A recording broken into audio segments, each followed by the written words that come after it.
우리가 십자가를 자랑하는 것은 십자가가 죽음의 터로서 부활로 나아가는 길이 되기 때문입니다. 십자가에서 주님께서 창에 찔리신 그 몸이 지성소가 되고 그 몸의 육체의 휘장이 갈라져서 성소의 휘장이 위로부터 아래로 갈라지는 그 은혜가 있기 때문에 십자가가 생명의 길이요, 그리하여 우리가 십자가를 자랑하는 것입니다. 십자가의 죽음은 그저 마지막인 죽음이 아니라 죽음의 권세를 물리치는, 어둠을 물리치는 그 죽음입니다. 제6시 정오부터 제9시 오후 3시까지 세상의 모든 흑암을 다 끌어모으셔서 십자가에서 그 흑암을 깨뜨리셨습니다.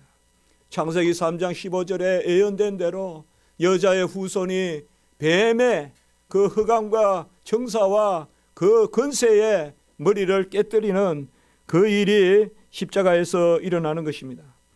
이것은 십자가가 부활을 바라보기 때문이요, 부활의 통로이기 때문이요, 십자가의 죽음이 없이는 부활의 그 역사가 없기 때문에 그러한 것입니다.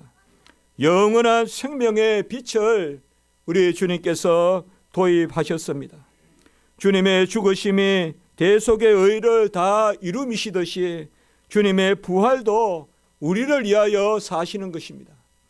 주님은 이 땅에 육체로 오시고 죽고 또 부활하시고 승천하시고 보좌 우편에 계셔서 보혜사 성령을 내려주시는데 그의 죽으심도 부활도 다 우리를 위한 것입니다. 오늘 20절의 말씀에 이제 그리스도께서 죽은 자 가운데서 다시 살아나사 잠자는 자들의 첫 열매가 되셨도다라고 이렇게 말씀을 선포합니다. 고린도 교회는 여러 가지 분쟁이 많았습니다. 구제의 문제, 음란의 문제, 사도권의 문제, 그리고 파가 많아서 바울파니, 아볼로파니, 게바파니, 그리스도파니 아주 힘든 교회였습니다. 물론 연보도 하고 또 열심을 가진 그러한 장점도 있는 교회였지만은 이 고린도 교회에 사도 바울은 편지를 쓰면서 이 고린도전서 15장에서 가장 핵심적으로 그리스도의 부활 아래 우리가 하나다, 바로 주가 하나라는 것을 말씀하고 있는 것입니다. 이제라고 이렇게 이야기하고 있습니다. 이제라는 말은 빛의 시대가 도래했음을 의미합니다. 과거의 어떤 판은 다 없어지고 과거의 어떤 문화는 다 없어지고 이제는 오직 예수 그리스도 파만 있는 것입니다.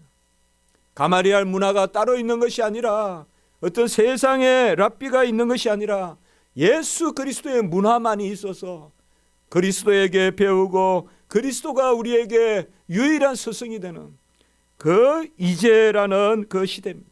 이것은 신약 시대요, 빛의 시대요, 안식일의 그 끝으로서 안식일의 완성으로서의 주일의 시대가 이제인 것입니다. 이제 그리스도께서 죽은 자 가운데서 다시 살아나심으로 잠자는 자들의 첫 열매가 되셨다라고 이렇게 말씀하고 있습니다. 첫 열매라는 것은 분명히 이어지는 다음의 열매, 후속의 열매가 있다는 것입니다. 하나님이 이 땅에 아들을 보내셔서 죽기까지 복종하게 하시고 그로 말미암아 생명의 창을 열어주신 것입니다. 이제 그 예수 그리스도께서 부활의 첫 열매가 되시고 이제 우리가 그를 잇는 부활의 열매에 주님께서 세우신다는 것입니다. 우리가 예수와 함께 죽고 예수와 함께 부활하는 그 자리에 세우시는 그것이 바로 이 시대에 우리가 얻는 은혜인 것입니다. 예수님의 죽음과 예수님의 부활이 다 우리를 위한 것입니다. 죽음만 우리를 위한 것이 아니라 그의 죽음과 그의 부활이 다 우리를 위한 것입니다. 로마서 6장 5절의 말씀에 보면 우리가 그의 죽으심과 같은 모양으로 연합한 자가 되었으면 그의 부활과 같은 모양으로 연합한 자도 되리라라고 이렇게 선포하고 있는 것입니다. 우리가 그와 함께 죽었으면 그와 함께 살아나는 그의 죽음과 연합하고 그의 부활과 연합한다는 것입니다. 주님이 우리를 위한 대속머리 되셨고 우리를 위한 속전을 다 치르셨습니다. 모든 피와 모든 땅과 모든 물과 모든 것을 다 주님께서 내쏟으셨습니다. 전제가 되어 부어주셨고 소재가 되어 빠지셨습니다. 거제가 되어 그 십자가의 저주의 장대에 걸리셨습니다. 요제가 되어 온 몸을 흔들면서 이가 부서지도록 몸부림을 치면서 우리를 위하여 고통을 당하셨습니다. 그는 우리를 위한 번제라 자기 자신을 주심으로 헌신하심으로 화목제물로 전부를 우리에게 주시는 그 번제가 되셨습니다. 우리가 주님을 만나기 전에는 죄가 우리에게 왕노릇을 했습니다. 왜요?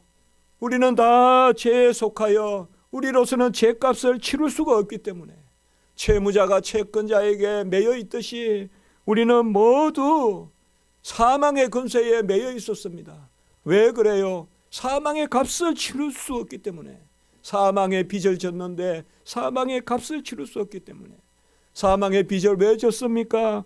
죄의 값은 사망이니까. 죄로 말미암아 죽음의 빚, 사망의 빚을 졌는데 아무도 그 사망을 값주고 살 수가 없어요. 그 값은 오직 죄가 없는 예수 그리스도께서 이 땅에 오셔서 자기 자신을 그 죄의 값으로 치름으로 사망의 권세를 다 몰아내는 것입니다. 이전에는 우리 안에서 죄가 왕노릇했습니다. 사망이 왕노릇했습니다. 죄가 우리를 유혹하면 우리는 끌려갈 수밖에 없고 사망이 우리에게 가로놓여 있으면 죽음 앞에 벌벌 떨면서 모든 것을 우리가 그 앞에서 어찌할 수 없는 그 사망이 왕노릇하는 그런 자의 자리에 있었습니다. 그러나 이제 그 사망의 권세를 예수 그리스도께서 깨뜨리셨습니다. 빛이 오니 어둠이 사라졌습니다. 십자가에서 죽으신 그 주님이 사흘 만에 부활하심으로 십자가의 죽음이 대속의 죽음임이 선포되었습니다. 십자가의 죽음이 사망을 죽이는 죽음임이 선포되었습니다.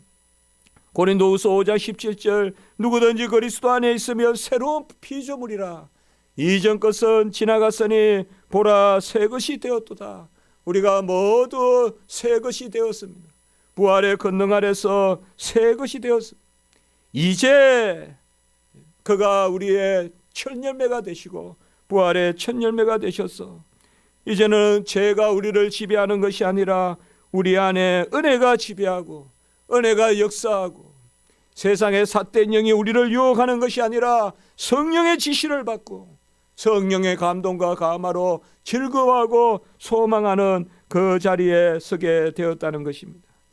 아담의 범죄로 말미암아 모든 인류가 다 사망의 권세 아래서 죽음 가운데 놓였지만은 이제 주님께서 부활의 그 첫 열매가 되셔서 우리를 빛의 자녀 삼아 주셨다는 것입니다. 그 빛에 생명이 있는 것입니다. 요한복음 1장 4절의 말씀입니다.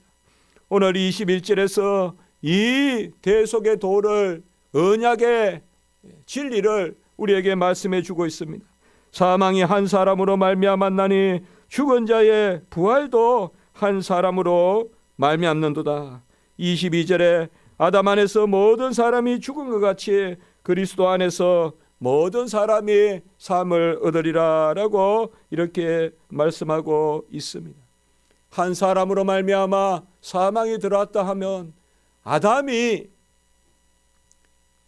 죄를 지음으로 하나님이 아담과 에덴 동산에서 언약을 맺으시고 그 아담이 순종하였다면 인류가 영생의 자녀로서 평생 복락을 누렸을 텐데 그 아담이 불순종함으로 사망이 한 사람으로 말미암아 들어왔습니다.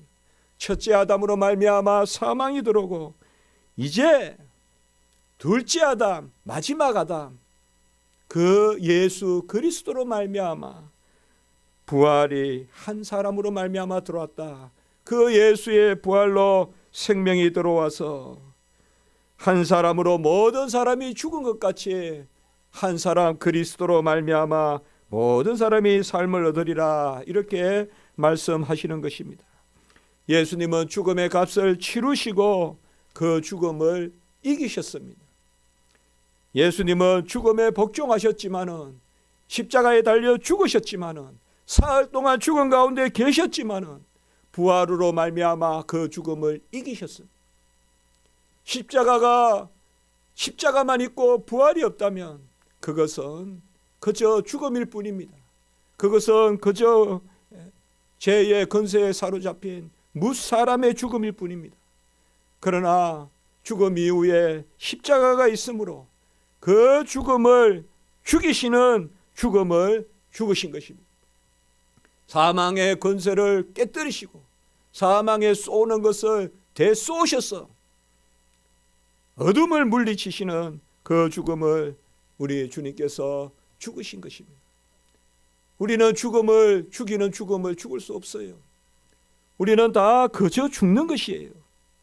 그러나 예수 그리스도는 죄가 없으신 가운데, 죽음의 권세 아래 있지 않은 가운데 험없고 점없는 어린 양으로서 죽으셨으므로 그의 죽음은 죽음의 값을 치르는 죽음이 아니라 죽음의 값을 치름으로 죽음을 이기는 죽음입니다. 단지 죽음의 값을 치르는 데 그치는 것이 아니라 죽음을 이기는 그 죽음을 죽으시는 것입니다. 왜 십자가에서 모든 어둠을 다 모으셨습니까? 대제사장, 서기관, 헤롯, 본디오 빌라도, 세상 모든 사람이 다 대적했어요. 평소에는 그렇게 싸우던 헤롯과 빌라도가 그날은 한 마음으로 예수님을 대적했어요. 모든 흑암이, 모든 죽음의 권세가, 모든 사망의 권세가 다 십자가에 대적하는 무리로 나타났습니다. 주님은 그 모든 죽음을 감당하시고 죽음을 죽으신 것입니다. 그리하여서 아담 안에서 모든 사람이 죽었, 이제 그리스도 안에서 모든 사람이 삶을 얻으리라 라고 이렇게 오늘 말씀하고 있는 것입니다. 여기에 모든 사람이 두 번 나오는데 잘 보셔야 돼요. 앞에 모든 사람은 전 인류예요. 아담의 죄로 말미암아 전 인류가 다 타락했어요. 한 사람도 이 죄로부터 벗어날 수가 없어요. 아담의 머리요, 그 후손, 혈육의 후손되는 모든 사람은 태생으로부터, 날 때부터, 우리가 이걸 원죄라고 하지 않습니까? 아담 안에서 모든 사람이 죽었어요. 그러나 그리스도 안에서 모든 사람이 삶을 얻으리라. 이 그리스도 안에서 모든 삶이 삶을 얻는 것은 바로 창세전에 하나님이 그리스도 안에서 작정하신 것입니다. 에베소 1장 4절, 오직 그리스도 안에서 그리스도와 함께 죽는 자만이 그리스도와 함께 삶을 얻습니다. 그러므로 이 후반부의 모든 사람은 선택된 사람을 의미합니다. 로마서 9장 23절에 긍휼의 그릇이라고 여겨지는 사람들, 로마서 8장 30절에 정하신 사람들, 로마서 11장 5절에 남은 자들을 의미합니다. 모든 사람이 죽음에 이르렀으나 죽음은 보편적인 인류의 현상이지만은 은혜는 특별한 하나님의 역사입니다. 죽음은 모든 이에게 임하지만은 은혜는 택자들에게만 임하는 것입니다. 믿는 자들에게만, 그리스도 안에 있는 자들에게만. 십자가에서 예수님께서 엘리 엘리 라마 사박다니 하면서 목마르다 하면서 죽으셨는데 사람들은 저가 엘리야를 찾는다, 엘리야를 찾는다고 했어요. 엘리는 나의 하나님, 나의 하나님. 우리가 보았듯이 야곱이 베델에서 나의 하나님이여, 과연 여호와께서 이곳에 계시도다. 십자가에서 예수님은 엘리 엘리 라마 사박다니, 나의 하나님 나의 하나님 어찌하여 나를 버리셨나이까. 그러나 사람들은 엘리야를 찾는다, 엘리야를 찾는다 했어요.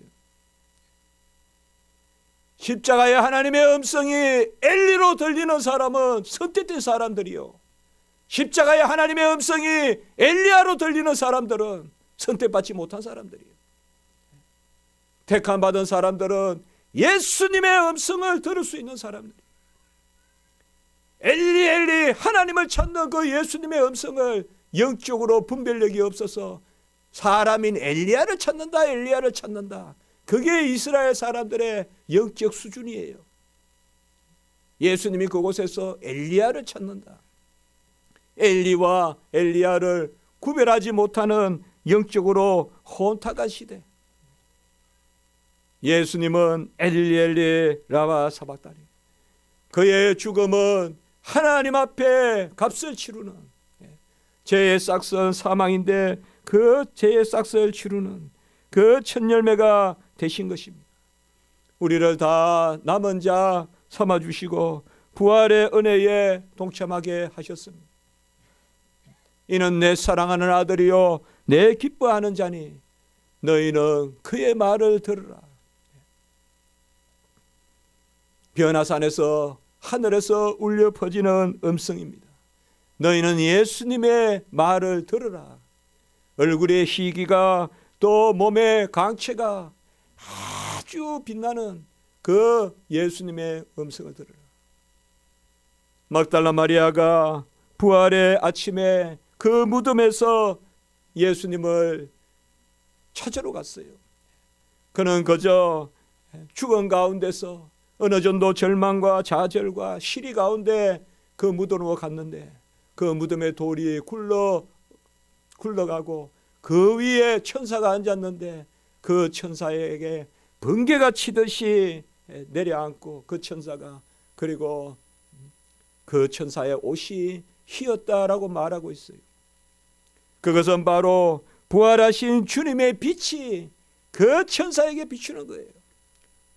고린도후서 4장 6절에 하나님의 주 예수 그리스도의 얼굴에 있는 하나님의 영광을 아는 빛을 우리에게 비추어 주셔서 부활의 빛이 비추어지는 사람들, 그 사람들이 남은 자들이에요. 부활의 권능에 참여하는 자들, 그들의 삶이 바로 남은 자들의 삶입니다. 예수님의 부활은 택함받은 사람들을 살리시는 그 부활입니다.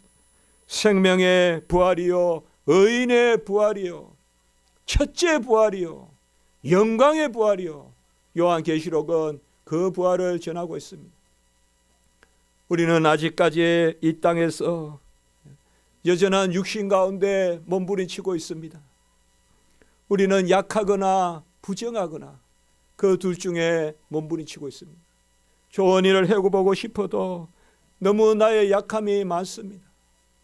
특별히 이 교회에서 요새 이 종은 참 내가 약하다는 생각을 많이 합니다. 참 약하다. 하나님이 힘을 주시면 좋겠다. 지혜를 주시면 좋겠다. 하나님이 열심을 주시면 좋겠다. 땀도 내가 흘릴 수가 없는, 눈물도 내가 흘릴 수가 없는, 이것을 많이 생각합니다. 또 내가 약할 뿐만 아니라 여전한 허물과 유혹이 내 속에 많고 군데군데 실족해 하는 것들이 내 안에 많은 것을 생각합니다. 그러나 부활하신 주님을 바라볼 때 그 어둠이 사라지고 내 약함으로 오히려 자랑거리가 되고, 우리가 자랑하노니 부덕불 자랑하노니 나의 약함을 자랑하노니. 부활의 신앙이 없으면 미련은 미련에 머물고 연약함은 연약함에 머물고 없는 것은 없는 것에 머물지만 십자가의 그 미련한 것이 우리에게는 구원의 능력이 된다고 말씀하셨어요. 그것이 바로 부활의 능력입니다. 부활의 능력이 있기 때문에 약한 것이 강한 것을 부끄러웠게 하고, 미련한 것이 지혜로운 것을 부끄럽게 하고, 없는 것이 있는 것을 이기게 하시는 것입니다. 부활은 바로 nothing, everything이 되는 그 십자가의 권능이 인침을 받는 것입니다. 엘리 엘리 라마 사박다니가 다 이루었다. nothing, everything이 되는 그 절대 무가 완전 유가 되는 그 자리가 바로 부활의 자리입니다. 부활의 빛 앞에서는 아무 자랑거리가 우리에게 없습니다. 부활의 빛 앞에서는 어떤 부족함도 은혜로 넘치지 않을 것이 없습니다. 우리가 연약하고 우리가 부족하고 우리가 모나고 우리가 여전한 공고함이 있더라도 부활의 빛 앞에 서면 부활의 권능으로 그 기쁨의 큰 역사로 우리를 다 주님께서 온전케 하시는 것입니다.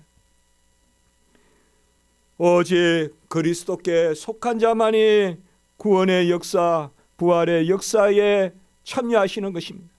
오늘 23절 후반부에 그가 강림하실 때에 그리스도에게 속한 자요. 주님은 첫 열매요. 우리가 그리스도에게 속한 자로서 후속 열매, 그 다음 열매, 둘째 열매가 됩니다. 크게 보면 셋째 열매는 없어요. 다 우리는 동등한 둘째 열매예요. 우리는 다 동등한 자녀예요. 손자, 손녀라고 안 불러요. 정손자, 정손녀라고 안 해요. 영적으로 보면 예수님이 첫째 열매고 우리는 둘째 열매예요. 모든 믿는 자들은 다 자녀로서 동일해요. 우리가 둘째 열매가 되는 것입니다. 그리스도에 속한 자는 누구겠습니까? 그리스도를 믿는 것입니다. 그리스도를 영접하는 것입니다. 그리스도의 영을 받아서 내 소욕대로 살지 아니하고 그리스도의 영의 소욕대로 쫓아 사는 사람들.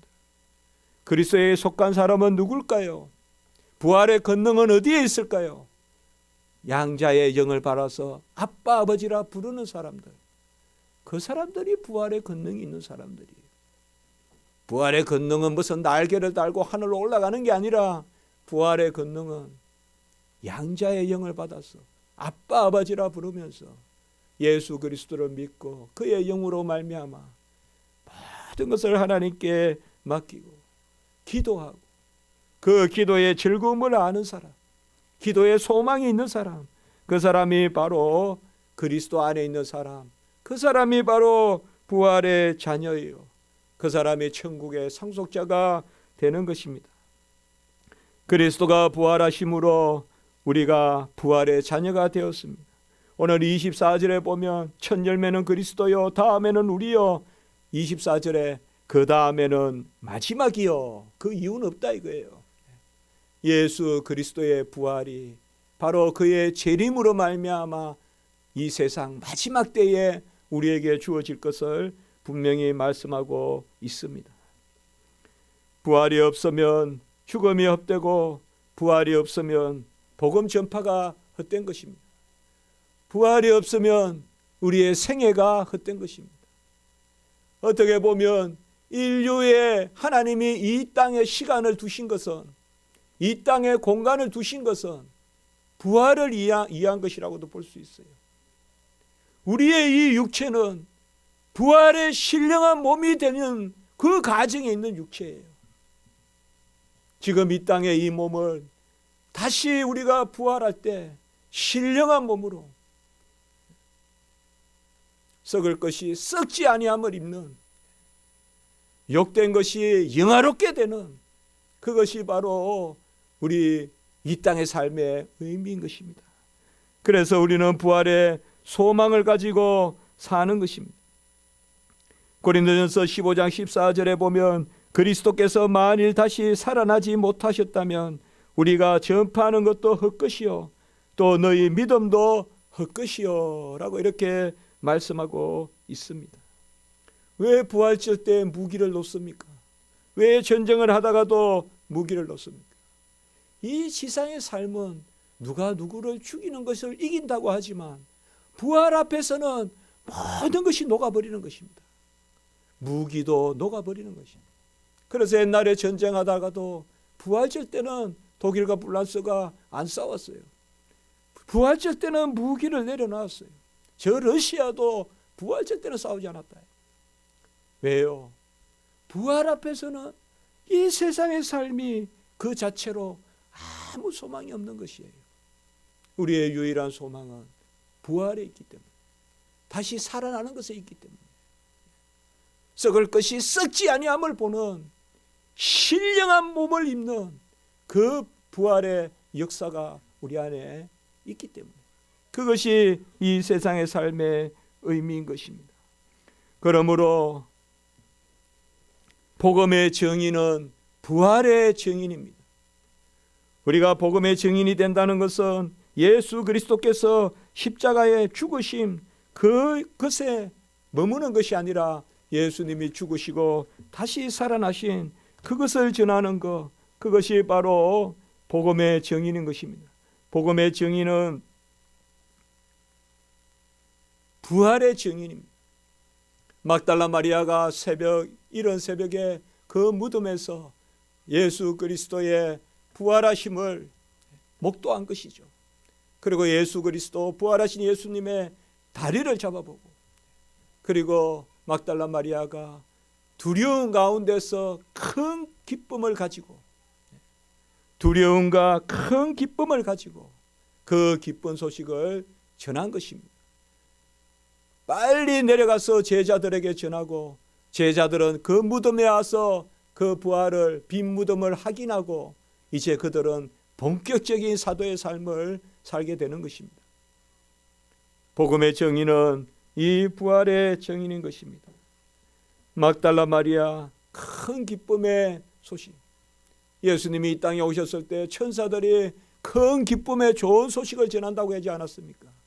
그 큰 기쁨의 소식은 예수님이 오신 소식이요, 그 예수님이 오신 것은 우리를 그와 함께 부활의 자리에 세우기 위하신 것입니다.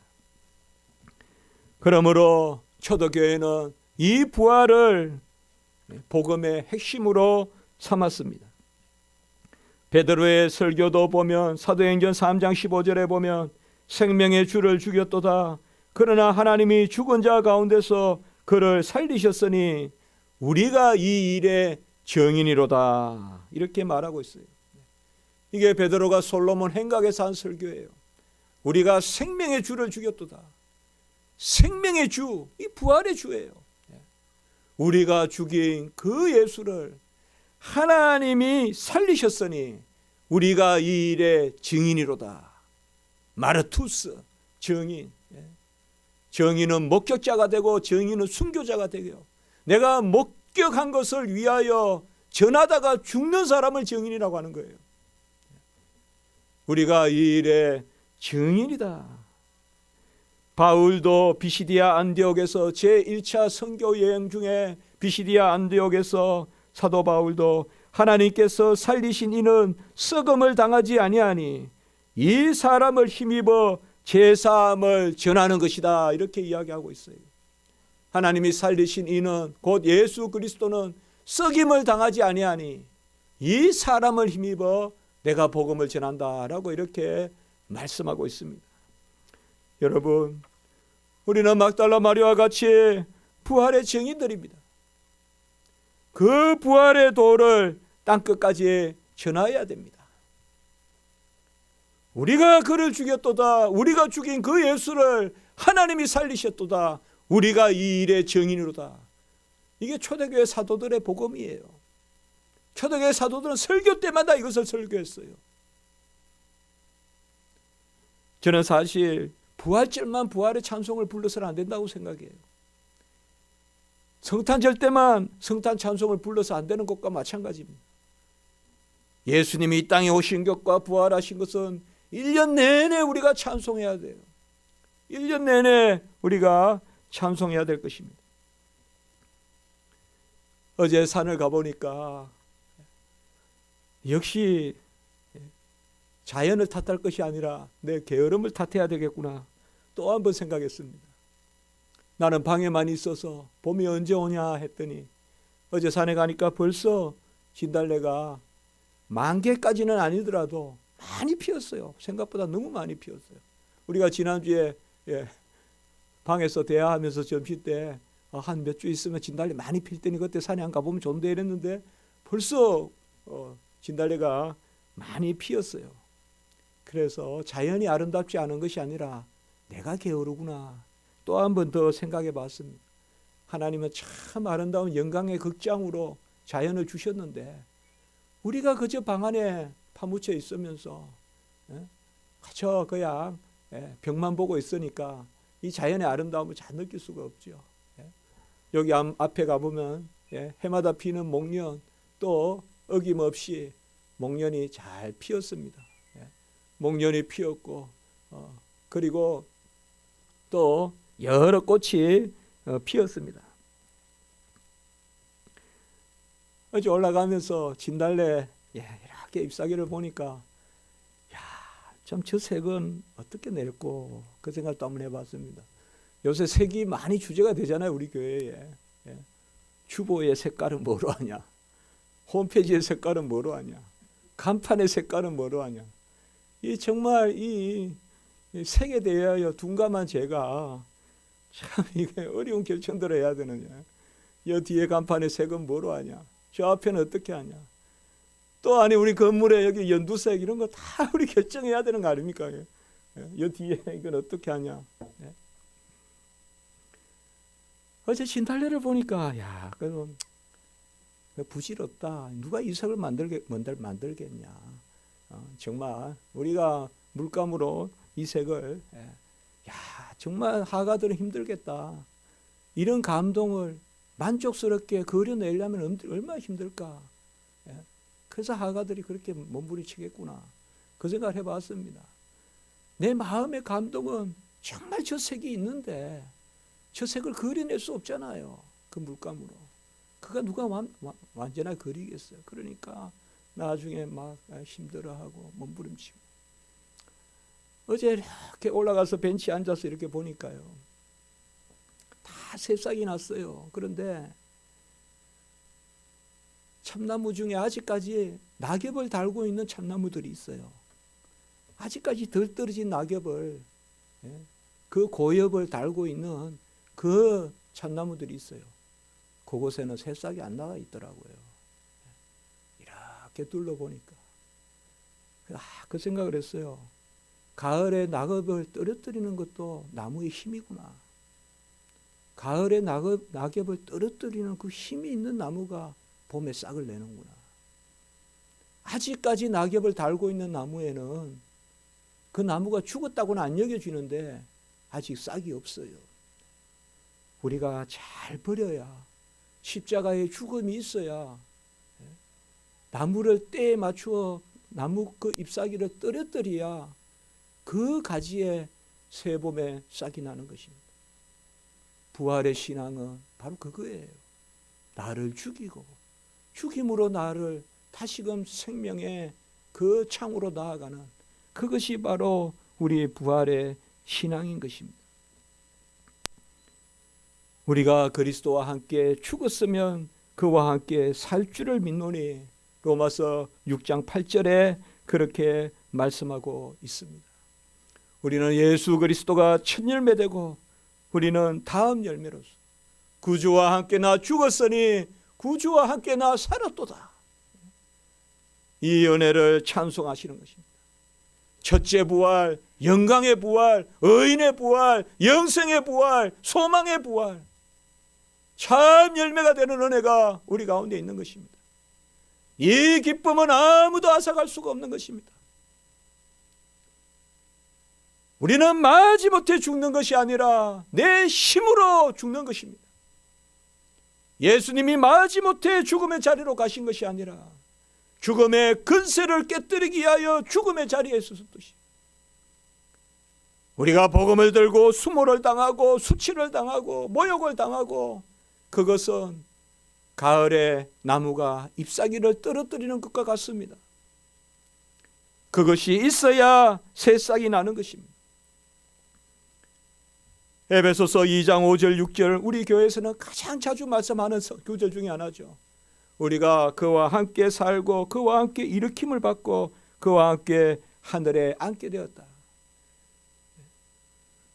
우리를 함께 살리시고 함께 일으키시고 함께 하늘에 앉히시니 예수 그리스도께서 우리를 함께 살리시고 함께 일으키시고 꼭 부활의 그 모습이에요. 함께 살리시고 예수님이 무덤에서 눈을 뜨셨어요. 우리도 함께 눈을 뜨는 거예요. 함께 일으키시고 예수님이 죽음에서 일어나셨어요. 우리도 일어나는 거예요. 그리고 함께 하늘에 앉히시니 우리도 하늘에 앉히시는 것입니다.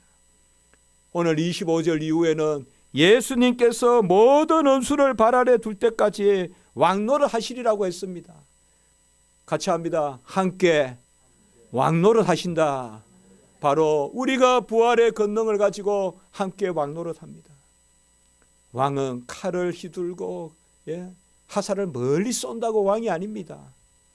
자기를 부인하고 겸손하고 떨어뜨릴 때 떨어뜨릴 줄 알고 자기를 부인할 줄 아는 이것이 바로 부활의 신앙인 것입니다. 부활은 우리에게 새 생명을 주고 새 생활을 줍니다. 주로 부활 때 생명의 부활만 이야기하지만은 생활의 부활이 있는 것입니다. 성경에서 생명이라는 개념은 생명도 되고 생활도 되고 생활력도 되는 것입니다. 부활의 권능은 우리가 날마다 살아가는 생활력을 줍니다. 우리가 날마다 거룩해지는 생활의 변화를 주는 것입니다. 부활의 권능을 누리는 우리는 세상의 것을 세상의 잣대로 바라보지 마시기 바랍니다. 부활의 삶을 사는 우리는 세상 염려, 세상 계산을 버리고 세상 앞에서는 미련해져야 되고 세상 앞에서는 연약해져야 됩니다. 나무가 애 잎사귀를 살랑살랑 버리듯이 우리도 우리 자신을 버리는 것부터 훈련을 받아야 돼요. 구주와 함께 죽어야 구주와 함께 사는 것입니다. 그리고 말씀, 기도, 기다려라. 우리가 첫 주부터 이야기했죠. 우리가 여기 왔을 때 말씀을 듣기에 힘쓰고 말씀을 들은 대로 기도하고 기도하였거든 기다려라. 부활의 신앙은 인내의 신앙입니다. 때가 차면 우리를 다시금 일으키시는 그 소망을 가지는 신앙, 그것이 바로 부활의 신앙입니다. 말씀을 듣기에 힘쓰고 말씀을 들은 대로 기도하기에 힘쓰고 기도하였으면 하나님의 때가 찬 역사, 때가 찬 경륜을 기다리는 그것이 바로 우리의 부활의 신앙인 것입니다. 오늘 오후에 우리 교회는 이제 이 교회에 옮겨와서 인사하는 마음으로 우리를 알리는 마음으로 부활의 소식을 복된 소식을 전하려고 합니다. 증인이 되는 것이죠. 우리가 그를 죽였도다. 우리가 죽인 그를 하나님이 살려셨도다. 우리가 이 일의 증인이로다. 예루살렘과 유대와 사마리아와 땅끝까지 내 증인이 되라. 우리가 부활의 증인으로 서려고 합니다. 우리 교회가 이 일을 감당할 때 어제 제가 저 마을 끝까지 한번 다녀왔습니다. 너무나 이곳에 우리의 발걸음을 기다리는 사람들이 많습니다. 우리가 부활의 신앙을 가지고 그 즐거움을 큰 기쁨의 좋은 소식을 땅끝까지 전하는 그러한 은혜가 있기를 주님의 이름으로 축복해 봅니다. 기도드리겠습니다. 거룩하고 자비로우신 하나님 아버지, 다시 사신 예수 그리스도, 우리가 그와 함께 죽고 그와 함께 삶으로 이제는 내 것이 아니요 새 것으로 그와 살리시고 그와 함께 일으키시고 그와 함께 보좌에 앉히신지라 우리가 왕노릇 머리노릇 하게 하시니 감사합니다. 하나님이시여, 그리스도 안에서 누리는 이 부활의 기쁨 소망, 이 부활의 영광을 땅끝까지 증인되어 전하게 하시고 이 소망 가운데 모든 것을 너끈히 감당하고 이기는 저희들이 되게 하시고 이 부활의 평화, 부활의 소식이 이 땅의 세계에 가득하여 무기를 버리고 화평을 쫓는 그러한 은혜의 역사가 나타나게 도와주시옵소서. 구주 예수 그리스도 이름으로 감사하며 기도드리옵나이다. 아멘.